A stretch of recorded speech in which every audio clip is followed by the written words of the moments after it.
Inilah kerinduan kami ya Tuhan, agar hidup kami lebih kudus di hadapan-Mu. Bukan karena kami memiliki kekudusan itu, tetapi karena Engkau sendiri yang telah menguduskan kami. Dan kiranya Tuhan, firman-Mu lah yang menjadi cermin bagi setiap kami, agar kehidupan kami semakin diubahkan menjadi serupa dengan Engkau. Pagi hari ini, seperti halnya Maria, yang telah kami dengar beritanya minggu yang lalu, menempatkan diri di bawah kaki-Mu. Kiranya ini menjadi kerinduan setiap kami. Kami boleh ada di bawah kaki Kristus, menjadi seorang murid yang mendengar akan sabda setiap perkataan daripada Engkau. Pakailah hamba-Mu yang penuh dengan keterbatasan ini ya Tuhan. Allah Roh Kudus berbicara kepada kami, siapkan hati umat-Mu menjadi tanah yang subur, menerima segala firman-Mu. Dalam Kristus Yesus kami bersyukur dan kami berdoa. Amin. Shalom. Selamat pagi Bapak Ibu sekalian. Tidak terasa kita sudah berada di tengah-tengah tahun 2026. Ini bulan ke-6 daripada tahun ini. Di bulan ke-6 ini kita bersama-sama merenungkan satu tema, yaitu tema bulanan, Inner Compass atau kompas hati kita, di mana kita belajar sebagai murid Kristus agar kita memiliki panduan di dalam kehidupan ini, dan firman Tuhanlah yang menjadi panduan bagi setiap kita. Minggu yang lalu kita belajar melalui firman yang disampaikan oleh pendeta Roni tentang bagaimana di tengah-tengah kebisingan dunia ini kita boleh seperti halnya Maria, duduk tenang di hadapan Tuhan, dan kita belajar dari Dia. Karena bagi kita, sesungguhnya yang paling utama adalah bagaimana hubungan pribadi kita dengan Tuhan. Sebagai orang-orang, sebagai murid-murid Kristus, kita perlu mengambil sesuatu bagi diri kita sendiri. Ya, karena itu kita perlu tenang di hadapan Tuhan. Tindakan bagi diri kita sendiri agar kita boleh menjadi pribadi yang berkenan bagi Tuhan melalui hubungan pribadi kita. Dan hari ini kita belajar satu tindakan tidak untuk diri kita, tetapi untuk orang lain. Karena itu kita belajar satu tema, Beyond the Cancel Culture, melampaui budaya cancel. Ya, ini buat yang Gen X, Gen apa ya? Saya jadi baby boomer ya, ini apa nih cancel ya? Saya mah biasanya cancel GrabFood gitu ya, Gojek. Apaan nih ya? Nah, kita akan belajar bersama-sama ya. Ini biasanya milenial, biasanya Gen Z yang punya budaya demikian. Mari Bapak Ibu sekalian kita terlebih dahulu membaca bagian yang menjadi dasar perenungan kita, yaitu Lukas pasalnya yang ke-6, ayatnya yang ke-36 sampai ayatnya yang ke-42. Kalau di dalam LAI memang dipotong gitu ya. Kalau Alkitab Holy HP memang nggak kelihatan ya. Kalau di Alkitab buku begitu ya, bagian ini memang ayat 36 itu berpisah, berbeda begitu ya. Dari ayat 37 sampai ayatnya yang ke-42, di mana 37 sampai 42 itu tentang hal menghakimi. Tetapi bagi saya ayat 36 juga adalah sesuatu yang penting. Mari kita lihat bersama-sama bagian firman Tuhan ini. Kita akan membacanya secara bertanggapan. Saya akan membaca ayat 36. Ibu-ibu boleh membaca ayat yang ke-37, kaum bapak ke-38, saya kembali ayat ke-39, kemudian kita bergantian demikian sampai ayatnya ke-42.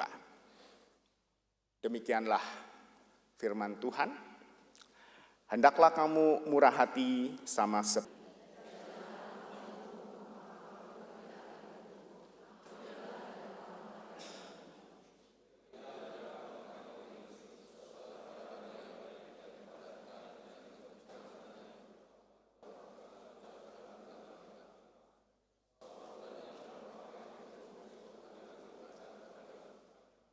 mengatakan pula suatu perumpamaan kepada mereka, dapatkah orang buta menuntun orang buta?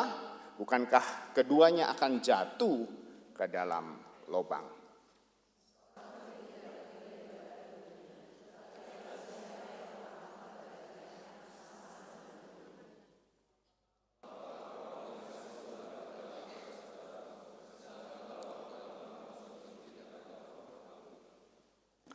Bagaimanakah engkau dapat berkata kepada saudaramu, saudara, biarkanlah aku mengeluarkan selumbar yang ada di dalam matamu, padahal balok yang di dalam matamu tidak engkau lihat?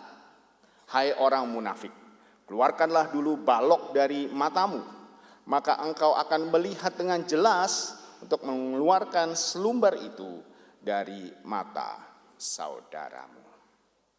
Demikianlah firman Tuhan, berbahagialah setiap kita yang merenungkan dan melakukannya di dalam kehidupan sehari-hari.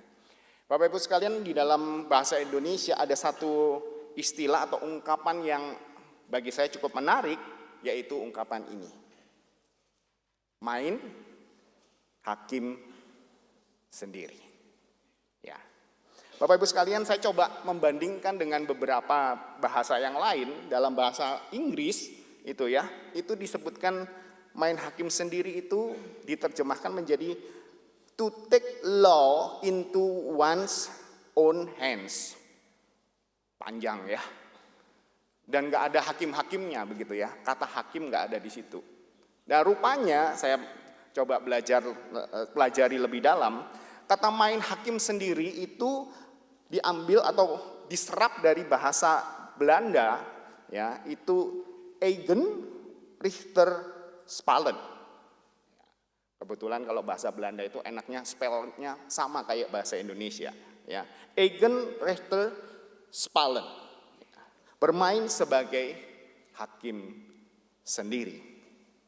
Bapak Ibu sekalian, tentunya hal ini bukan hal yang asing bagi kita, terutama di Indonesia. Kalau ada orang yang mencuri motor, ya, kemudian ditangkap, kira-kira apa yang terjadi? Babak belur.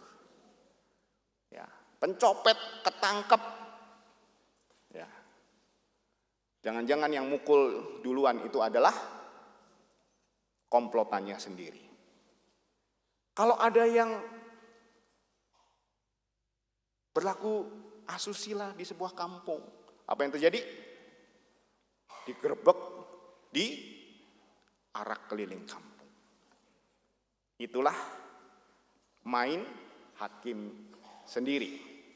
KBBI memberikan definisi main hakim sendiri adalah menghukum atau mengadili tanpa proses atau kewenangan yang semestinya.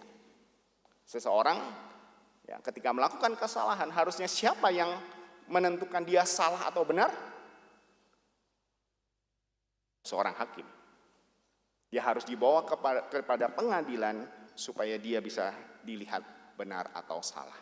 Tetapi rupanya Bapak Ibu sekalian, ya, main hakim sendiri itu boleh saya katakan mengalami evolusi. Bagaimana itu mengalami evolusi? Ya. Dulu, ya, itu disebut dengan main hakim sendiri. Tetapi di zaman sekarang, ya, yang namanya main hakim sendiri berubah menjadi budaya cancel.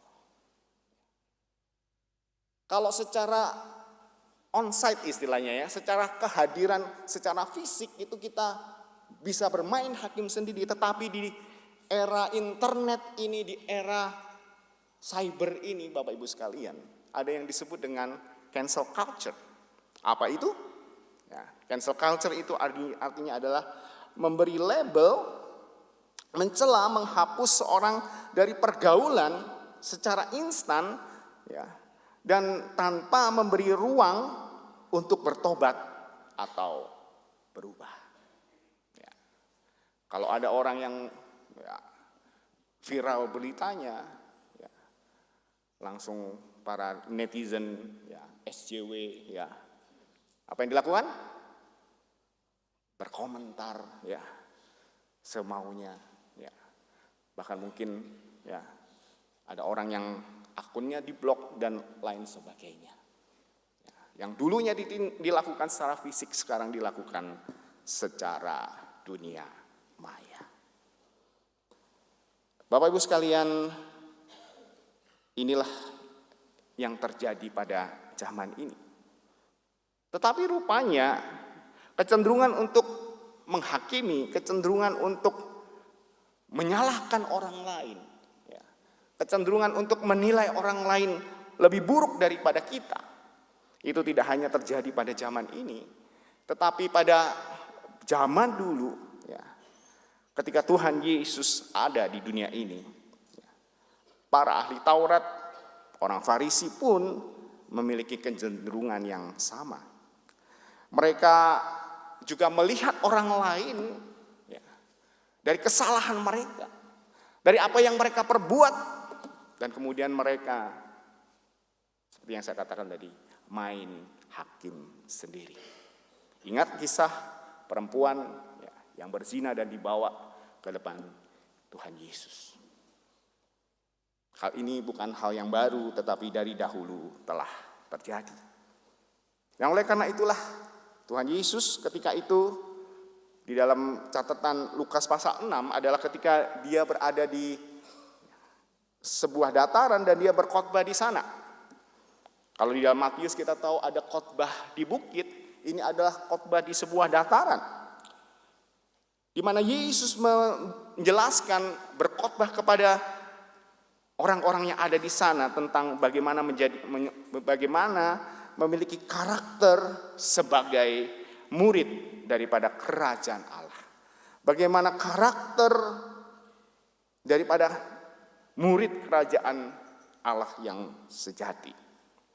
Dan seharusnya Bapak Ibu sekalian sebagai murid Kristus, kita tidak hidup dengan pola dunia yang suka menghakimi, tetapi sebagai murid Kristus, kita harus belajar lepas daripada penghakiman terhadap orang lain. Dan menjadi pertanyaan ketika kita belajar melepaskan penghakiman dari orang lain adalah mengapa Kristus meminta kita untuk tidak menghakimi orang lain. Ada beberapa hal yang kita bisa pelajari dari bagian firman Tuhan yang kita baca tadi. Yang pertama Bapak Ibu sekalian, Tuhan ingin kita tidak menghakimi orang lain oleh karena kita telah mengalami kemurahan Allah. Kita telah mengalami anugerah Allah. Di ayat yang ke-36 di situ yang merupakan dasar daripada seluruh bagian yang kita baca hari ini. Tuhan Yesus berkata, "Hendaklah kamu murah hati sama seperti Bapamu yang adalah murah hati." Bapak Ibu sekalian, kata murah hati ya, di dalam bahasa aslinya itu adalah oiktrimon. Ya, oiktrimon. Apa maksud oiktrimon? Oiktrimon itu adalah kita merasakan belas kasihan ya, yang mendalam terhadap seseorang yang menderita. Ketika kita melihat ada seseorang yang mengalami kesulitan, ya, seseorang yang sedang kondisi yang tidak baik-baik saja, hati kita tergerak. Itulah kemurahan hati. Bapak Ibu sekalian, ketika Tuhan Yesus berkata tentang kemurahan hati, bukan berarti Tuhan Yesus mengajarkan kepada kita untuk tidak membedakan, ya, tidak boleh membedakan mana yang benar, mana yang salah. Tetapi yang ingin Tuhan Yesus ajarkan kepada kita, supaya kita tidak memiliki sikap yang sombong, menghakimi orang lain dan merasa lebih benar dari orang lain.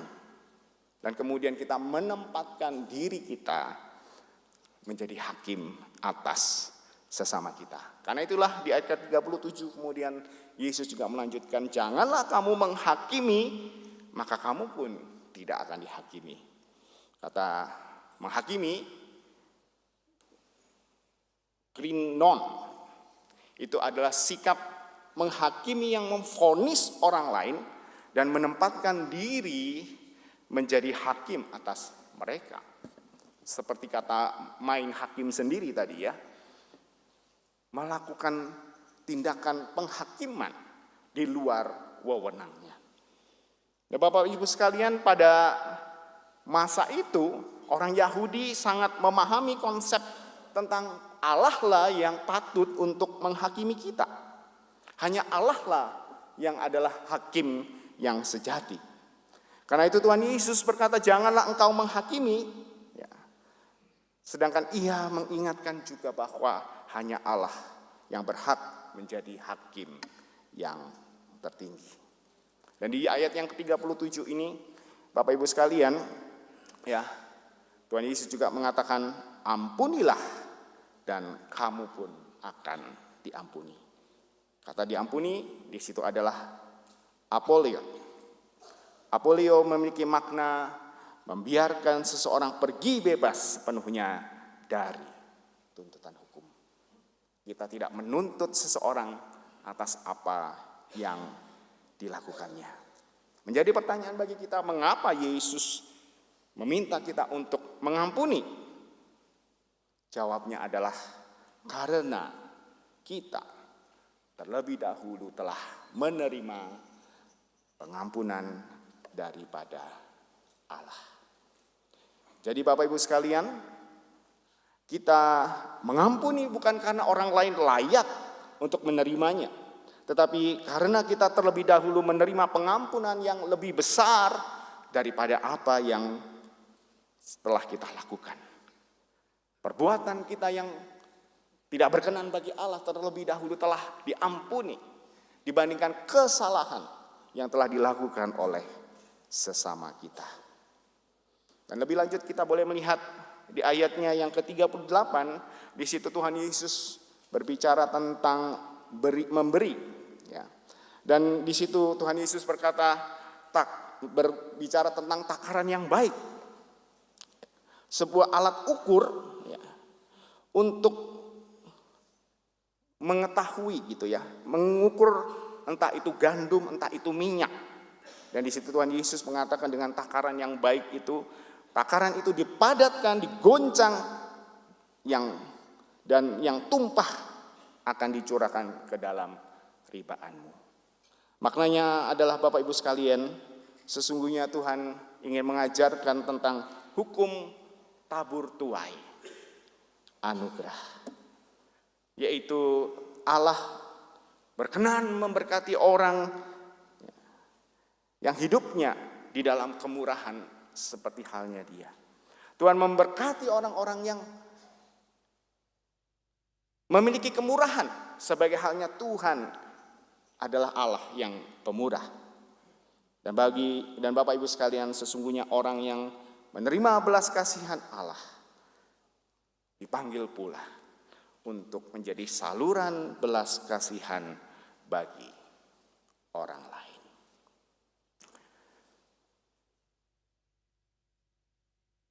Ada seseorang yang bernama Jean Valjean. Agak susah ini ngucapinnya ya, bahasa Prancis ya. Jean Valjean.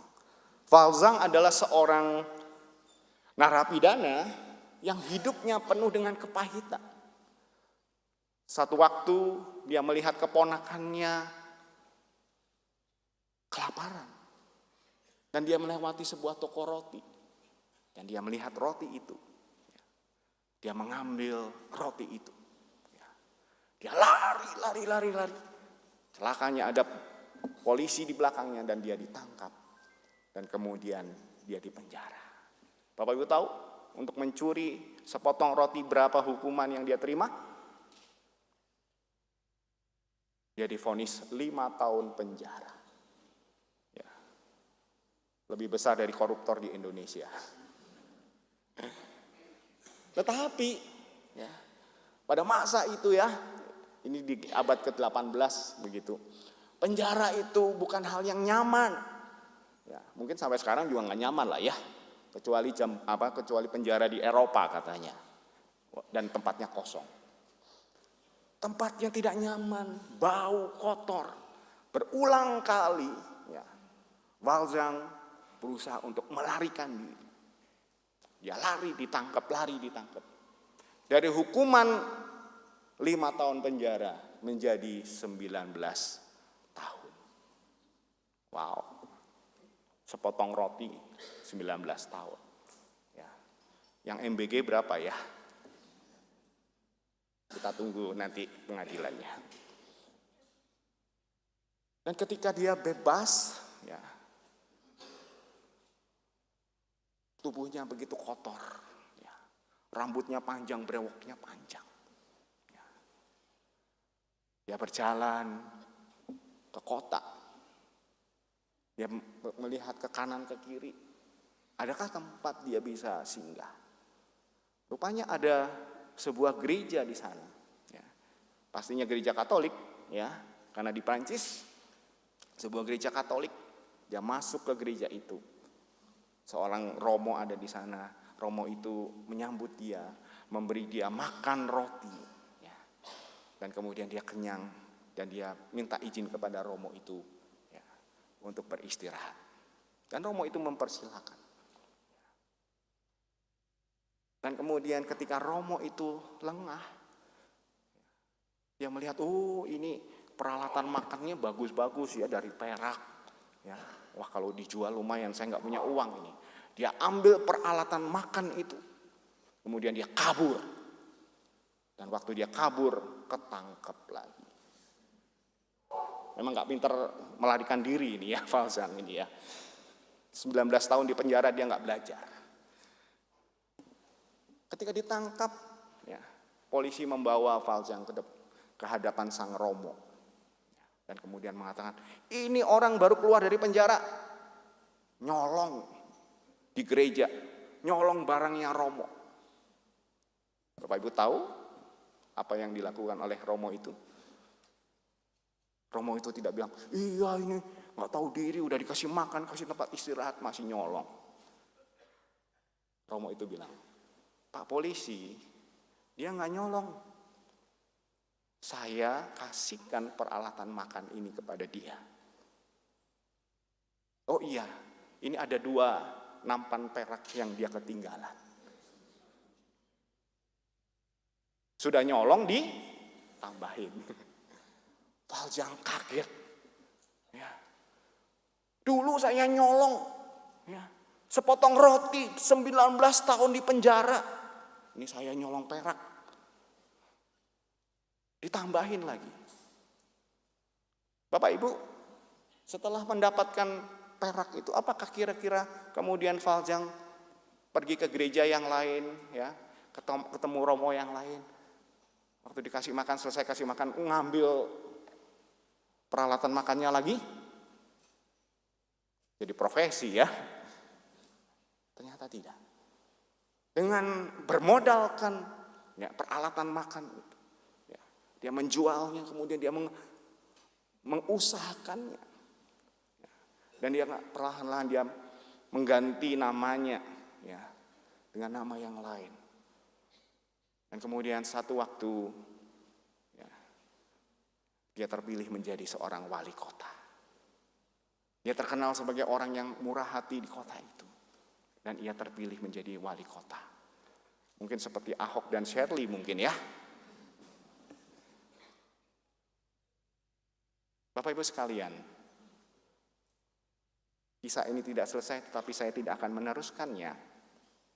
Ya, tapi kita melihat bagaimana Jean Valjean mengalami perubahan oleh karena kemurahan hati dari romo yang memberikan peralatan perak itu. Sesungguhnya Jean Valjean adalah tokoh utama dari novel Les Miserables. Betul ya musuh ya? Ini cara bacanya agak susah ini ya. Prancis. Les Miserables. Ya. Hidup dalam kesengsaraan. Karya Victor Hugo. Seorang novelis dari Prancis. Yang menceritakan situasi Eropa yang pada waktu itu tidak nyaman. Tetapi nilai-nilai Kristiani begitu kuat di dalamnya. Jean Valjean, seorang narapidana, ya, Ketika dia mendapatkan hukuman oleh karena ditangkap oleh polisi, dipenjarakan, dan itu yang dilakukan oleh dunia. Ya, apa yang terjadi? Ya justru mengalami kepahitan. Dia memiliki dendam. Namun ketika dia mendapatkan satu kasih karunia dari Romo tadi, dia mengalami perubahan hidup. Bapak Ibu sekalian, hukuman mungkin menghentikan perilaku sesaat, tetapi belas kasihan memampukan kita untuk mengubahkan hati seseorang secara permanen. Bapak Ibu sekalian, adakah kita memiliki hati yang penuh dengan kemurahan? Oleh karena sesungguhnya Tuhan sudah memberikan kemurahan hati kepada kita. Orang yang telah menerima kasih karunia yang besar akan lebih mudah menunjukkan kasih karunia kepada orang lain. Hal yang kedua, mengapa Tuhan Yesus meminta kita untuk tidak menghakimi orang lain? Oleh karena tidak ada manusia yang sempurna. Di ayat ke-39 di situ dikatakan, dapatkah orang buta menuntun orang buta? Pasti jawabnya enggak. Karena mereka akan jatuh ke dalam lubang. Maksudnya adalah Tuhan Yesus ingin mengatakan seseorang yang tidak menyadari akan kondisi rohaninya sendiri sesungguhnya tidak layak untuk menghakimi orang yang lain. Tidak layak menjadi hakim atas orang lain. Dan kemudian di ayat ke-40 Tuhan Yesus berkata, seorang murid tidak akan lebih daripada gurunya. Tapi barang siapa yang telah tamat pelajarannya akan sama seperti gurunya. Murid yang sejati seharusnya dia belajar dari sang guru, yaitu Kristus sendiri. Dan jika Kristus penuh dengan kasih karunia, penuh dengan kerendahan hati, maka sebagai murid-muridnya, sebagai pengikut-pengikut Kristus seharusnya kita memiliki karakter yang sama.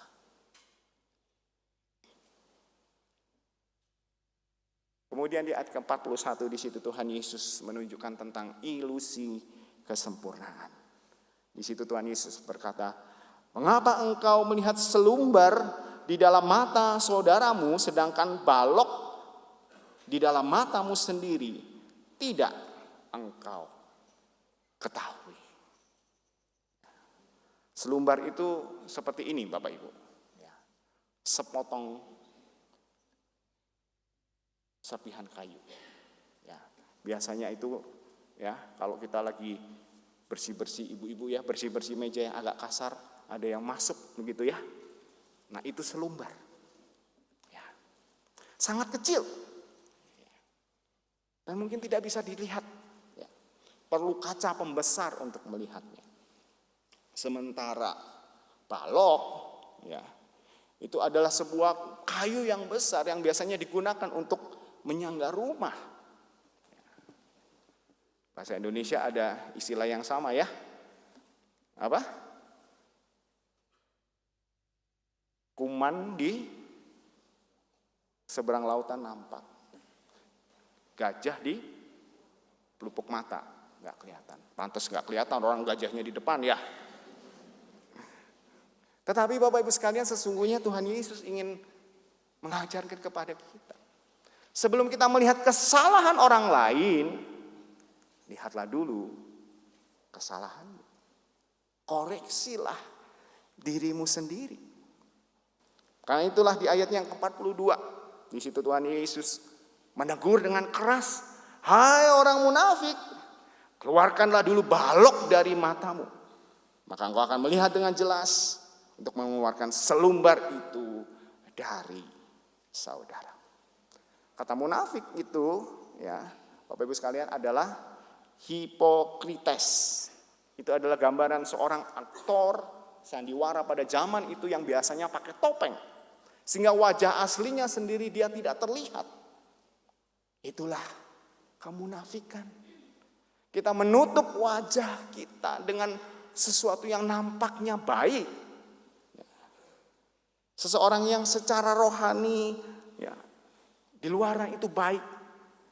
Tetapi sejujurnya kondisi di dalamnya itu penuh dengan kebobrokan.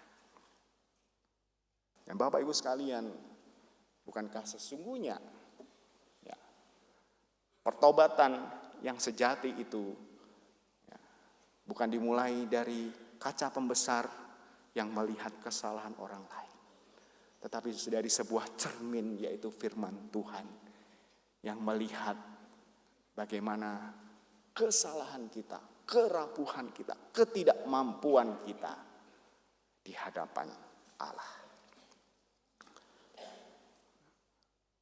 Di dalam 2 tahun kemarin saya mendapatkan satu kesempatan mengikuti apa yang disebut dengan spiritual body.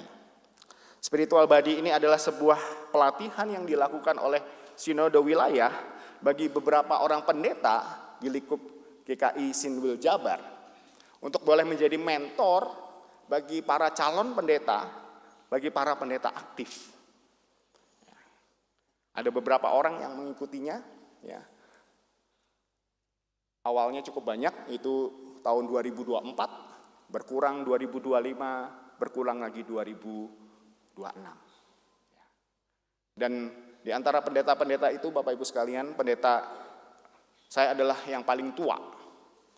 Ya. Yang lain muda-muda.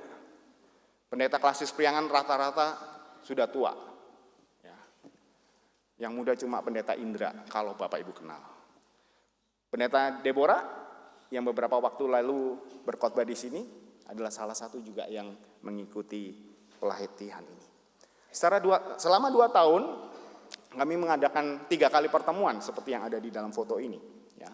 Pertemuan pertama sebagai pembuka di awal di tahun 2024 kami belajar ya, tentang diri kami sendiri. Dan kemudian secara online setiap bulan kami bertemu. Kemudian bertemu lagi tahun 2025 dan selesai di tahun 2026. Dan salah satu yang diminta ya, ketika kami hadir secara onsite, ikut secara onsite adalah diminta untuk menggambar. Ya. Dan saya menggambar ini Bapak Ibu sekalian. Nggak terlalu jelas, nggak apa-apa ya. Saya menggambarkan sebuah batu yang begitu banyak, yang besar, ya, yang menghalangi sebuah papan nama begitu ya. Nah, saya membayangkan sayalah papan nama itu, ya. Dan batu besar itu adalah orang-orang yang menghalangi saya di dalam pertumbuhan rohani saya. Ya. Itu pikiran saya ketika saya menggambar itu, seingat saya tahun 2025. Ya. Kemudian kami pun berproses.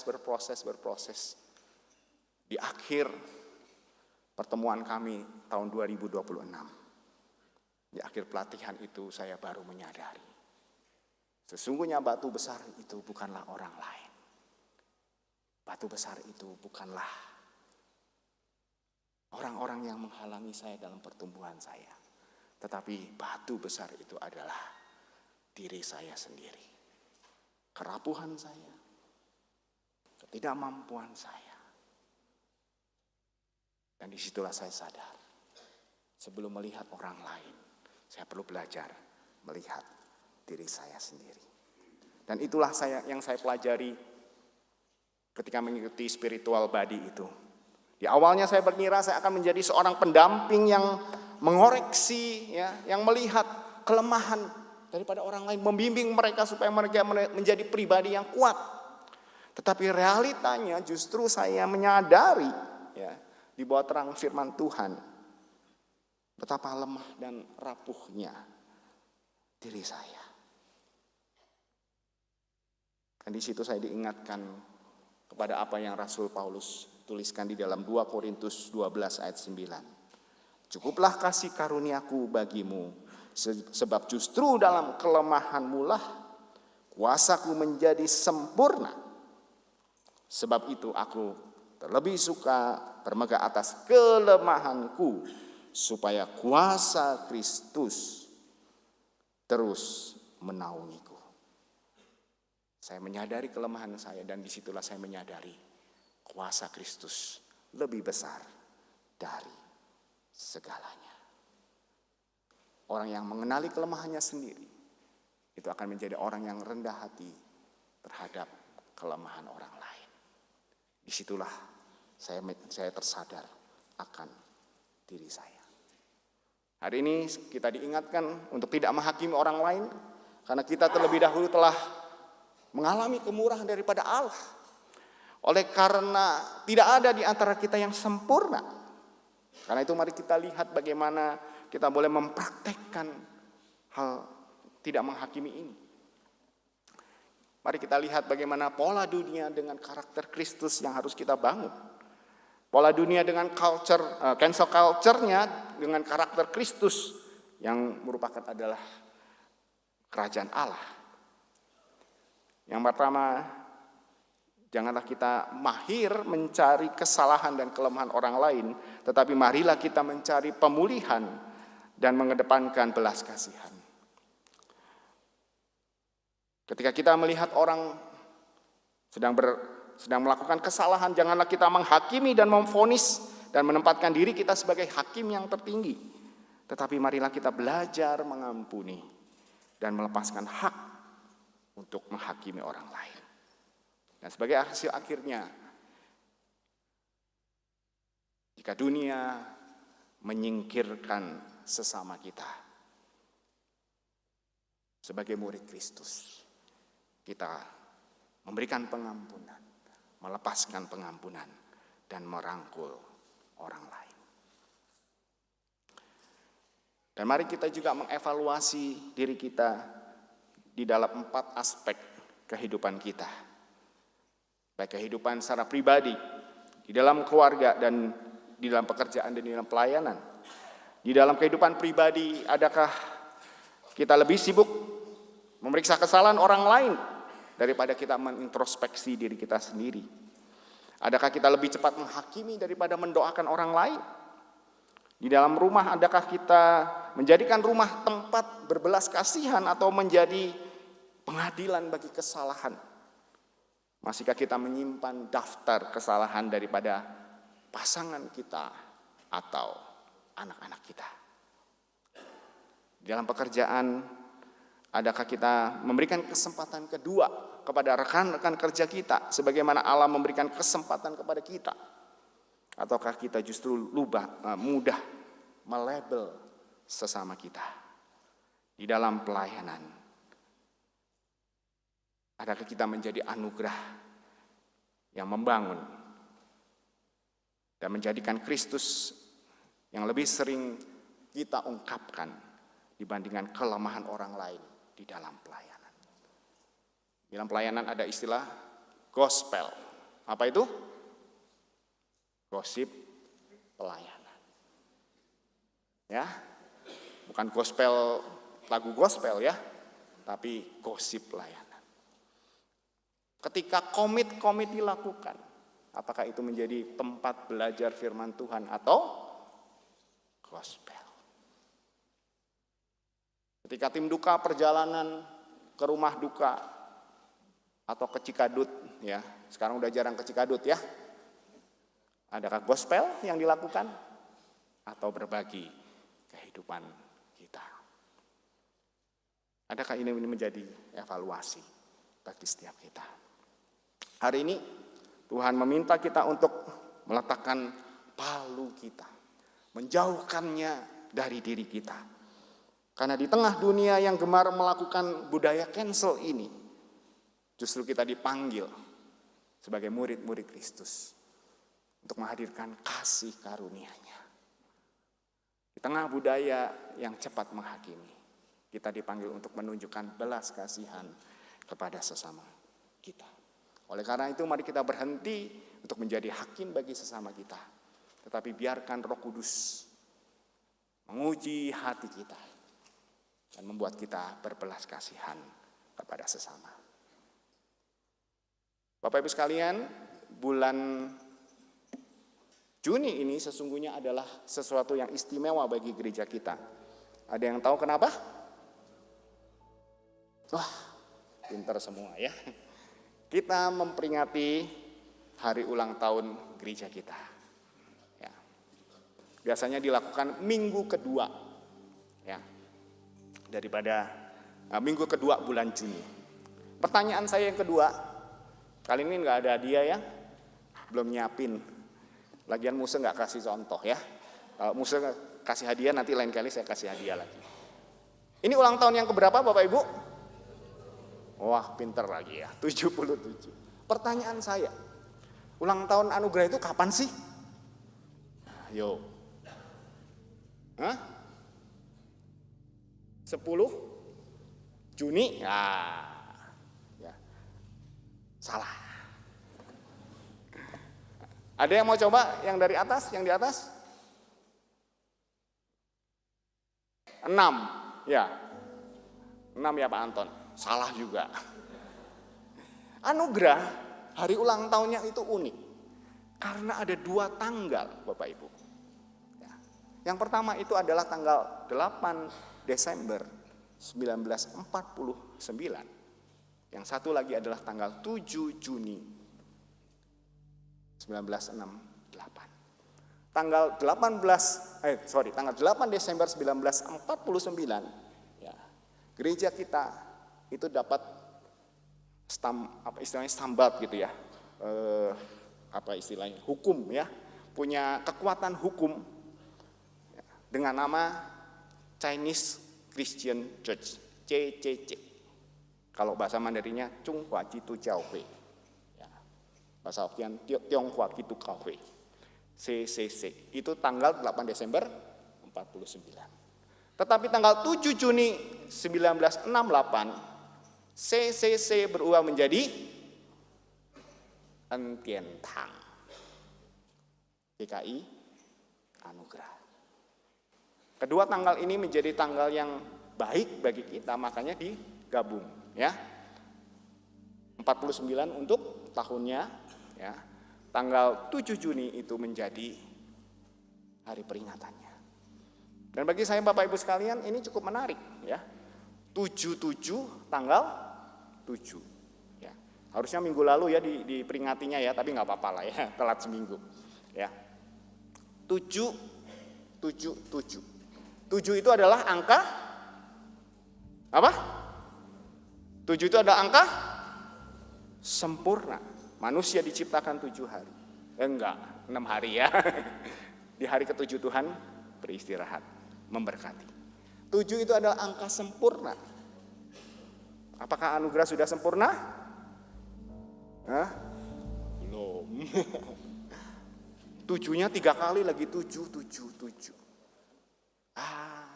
Saya jadi ingat. 7 ada 3 kali 7. Angka 3 di Alkitab juga adalah angka yang penting. Angka apa itu? Angkanya siapa? Angkanya Tuhan, Allah Tritunggal. Ya. 7. Kesempurnaan. 3 kali ada Tuhan di sana. Gereja kita belum sempurna, tetapi yang pasti penyertaan Tuhan itu sempurna bagi gereja kita. Benar bukan? Sepanjang 77 tahun ini banyak hal yang terjadi dalam gereja ini. Jatuh bangunnya terjadi dan Tuhan menyertai gereja kita. Generasi demi generasi Tuhan titipkan. Ada generasi yang harus berpindah-pindah tempat. Ya. Saksi hidupnya adalah Kohoan ya, masih sempat di Kebon Jati. Ya. Harus nyusun ini itu. Ya. Sebelum kebaktian. Kemudian kita mendapatkan Gang Irsat nomor 5. Gedung yang kita lihat ini. Dan kemudian tahun 2000 di bawah pengembalaan Musa Hendrik kita mendapatkan kesempatan gereja Tuhan dibangun. Dan tempatnya kita nikmati sekarang. Dan ke depan Tuhan sudah memberikan gedung yang nyaman buat kita beribadah. Tugas kita ke depan adalah membangun umat Tuhan. Oleh karena itu kita perlu melihat visi daripada GK Anugerah. Ada yang tahu visi GK Anugerah? Majelis? Hamba Tuhan? Ya, visi GK Anugerah adalah menjadi gereja pemuritan intensional dengan menghasilkan murid yang berpusat kepada Kristus untuk menjangkau dunia. Ya. Kalau yang belakangnya nggak hafal nggak apa-apa. Ingat saja, menjadi gereja pemuritan yang intensional. Artinya apa? Artinya kita ingin menghasilkan murid-murid Kristus. Jadi yang dihitung nanti bukan berapa jumlah jemaat yang hadir di tengah-tengah kebaktian, berapa gedung yang kita bisa bangun, tetapi berapa murid yang kita hasilkan. Tidak sekedar berapa banyak kelompok kecil komit-komit yang ada, ya, tetapi menjadi komit yang eksklusif yang tidak bisa berkembang. Tetapi kita boleh menjadi komit-komit yang menghasilkan murid. Dan disitulah kita menjadi gereja yang berhasil ketika kita menghasilkan banyak murid. Dan untuk menjadi gereja pemuritan, pada tahun ini kita mengambil tema Prosata Back to Basic, the heart of discipleship. Kita kembali kepada dasar kita, bagaimana kita menjalankan pemuritan. Karena dasar daripada pemuritan sesungguhnya adalah kita mengasihi Allah dan mengasihi sesama. Maka kita mengambil Matius 27 ayat 37 sampai 39. Kasihilah Tuhan Allahmu dengan segenap hatimu dan dengan segenap jiwamu dan dengan segenap akal budimu.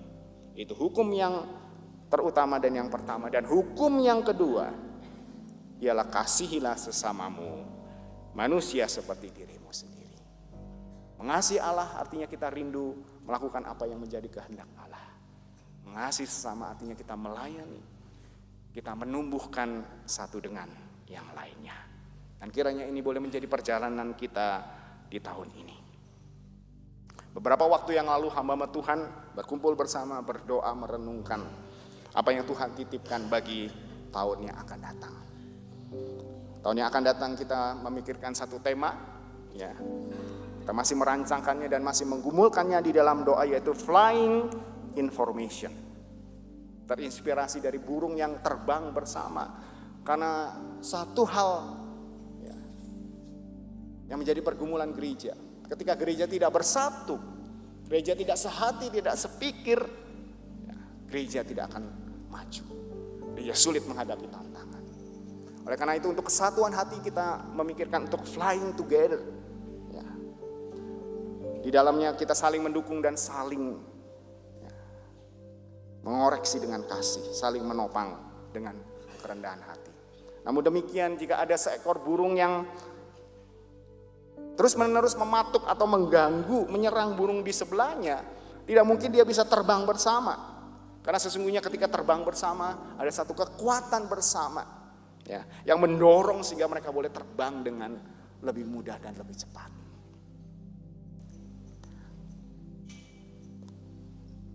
Bapak Ibu sekalian, kiranya ini menjadi perenungan kita bersama, bahwa formasi komunitas yang kuat itu hanya tercipta melalui kerendahan hati, saling menopang, saling mengoreksi di dalam kasih, dan memberi ruang yang aman bagi sesama untuk tumbuh. Saya rasa bukan kebetulan hari ini kita berbicara tentang tidak menghakimi yang lain, karena disitulah kesatuan hati boleh terjadi. Saya mengajak kita bersama memujikan satu pujian yang boleh menjadi doa kita, agar kita menjadi satu seperti yang Tuhan Yesus inginkan.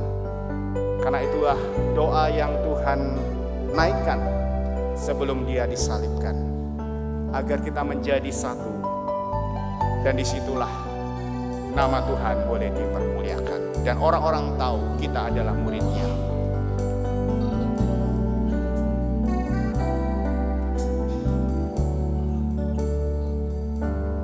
Kami rendahkan diri di hadapan-Mu,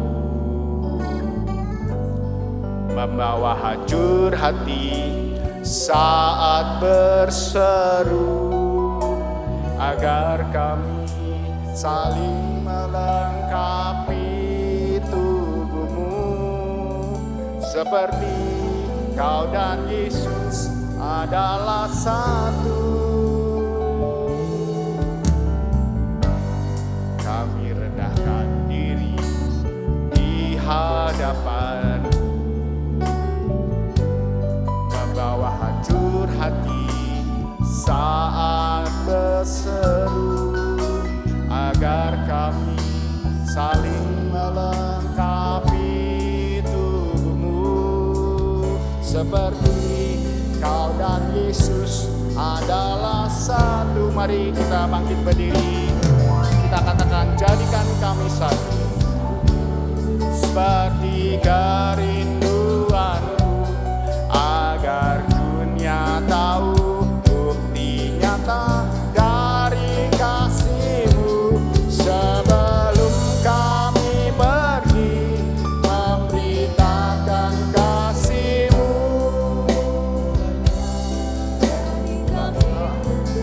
dulu jadikan kami satu. Mari bersama-sama kita berdoa. Tuhan, inilah kerinduan kami sebagai satu gereja GKI Anugerah. Di tengah-tengah dunia yang penuh dengan pergumulan, dunia yang penuh dengan budaya yang tidak berkenan bagi Tuhan, kami rindu menjadi satu komunitas yang saling melengkapi, komunitas yang saling menguatkan satu dengan yang lain. 77 tahun Engkau telah menyertai GKI Anugerah, dan kami percaya Engkau akan tetap menyertainya sampai Kristus datang kembali, sehingga kami boleh memuliakan nama-Mu.